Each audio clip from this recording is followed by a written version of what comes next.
So what's your background on the topic of video game violence? Well, I've been doing research on video game violence for probably about 5 years at this point.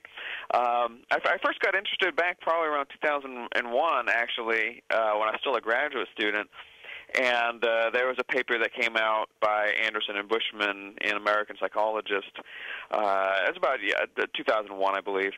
And that was when initially they made this claim that the size of the effect seen for media violence and viewer aggression was about the same as that they calculated for smoking and lung cancer. And I was already very involved with working with violence in general, not specifically media violence, but I was working in a jail at the time and doing research in a jail. And that struck me as a pretty grandiose claim that the idea that television can create violent offenders equally as efficiently as smoking can kill you. And they were basically saying that the debate was over and there's no point in talking about this anymore. It's done and all that kind of stuff. And that really caught me as being a pretty extreme claim to make for social science data.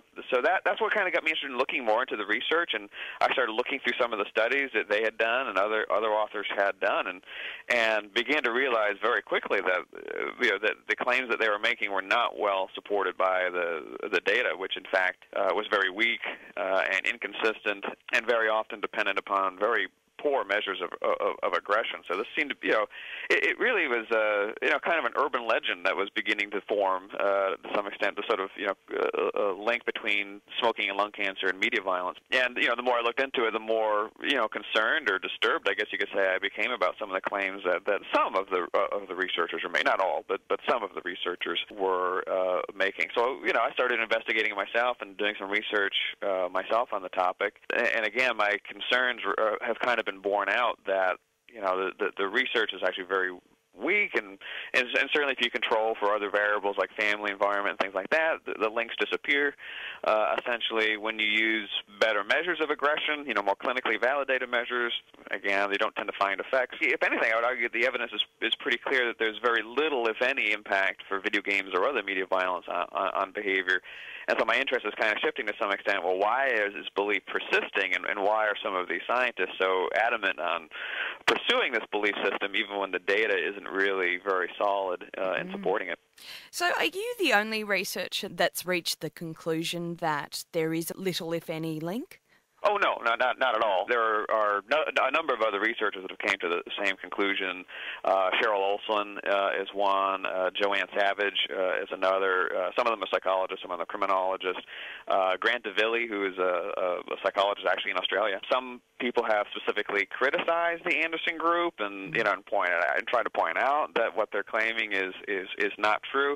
Even some individuals who believe perhaps moderately in that there may be some causal effect there have backed away from making those kinds of extreme claims. I'm certainly not remotely the first the people who have criticized. So there actually is a history of people trying to point out some of these problems, and unfortunately, the researchers who are most advocating this view have not listened to the concerns or done anything to change the methodology that they've used over the last 30 or 40 years.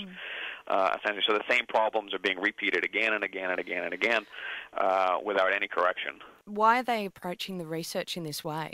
I think one is that this is sort of a pattern that you see with new media in general, that if you look at through history, even going way back to the Greeks, that whenever any kind of media comes out, people get concerned about it, and they think that it's going to destroy the children and all that kind of thing. So you tend to see a panic develop in the population, and then particularly among the elders of a population who tend not to use the media, and they begin calling for research, and the research they want is not research that's really objective. They want just some numbers and statistics to support their initial fear, for the most part. And you historically find some groups of scientists who are more than happy to come to the plate and take advantage of that.